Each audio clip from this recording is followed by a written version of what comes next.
जगदीरामजी बाबे ज्यांनी 1961 मध्ये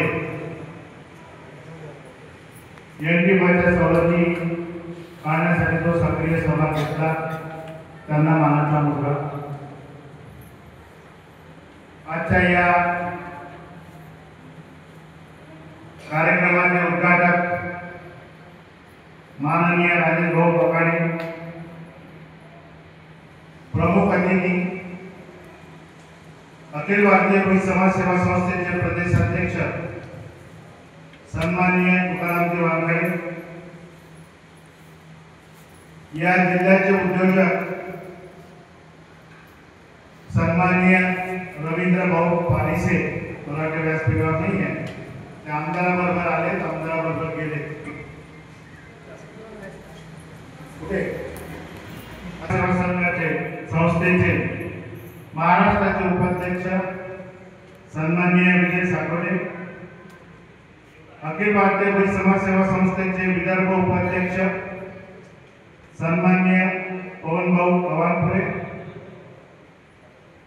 अखिल भारतीय भुई समाज सेवा संस्थेचे माझ्याबरोबर काम करणारे राष्ट्रीय समन्वयक आणि या महाराष्ट्र राज्याचे समन्वयक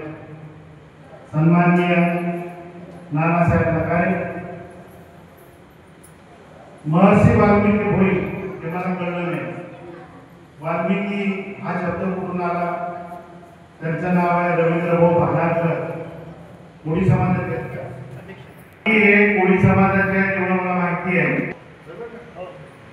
अखिल भारतीय भुई समाज सेवा संस्थेचे प्रदेश युवा अध्यक्ष सन्माननीय चंद्रकांतजी लाडे,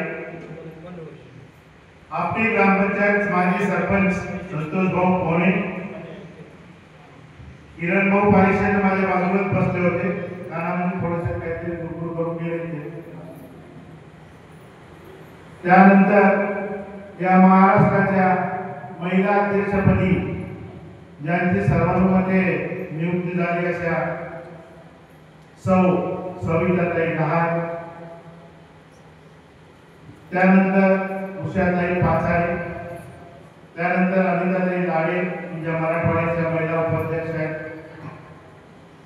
सन्माननीय नगरसेवक अजय कामटे, पंकज भाऊ सोनवणे, नंदाने सर या ठिकाणी उपस्थित आहेत। त्यानंतर सातत्यानं माझ्या खांद्याला खांदा लावून ते बाहेरून मागून पुढून सोबत असतात असे सन्माननीय अंबादासजी मिश्रे, ढोके सर यांनी अधिवेशनामध्ये आपला आवाज दाखल केला होता, असे ढोके सर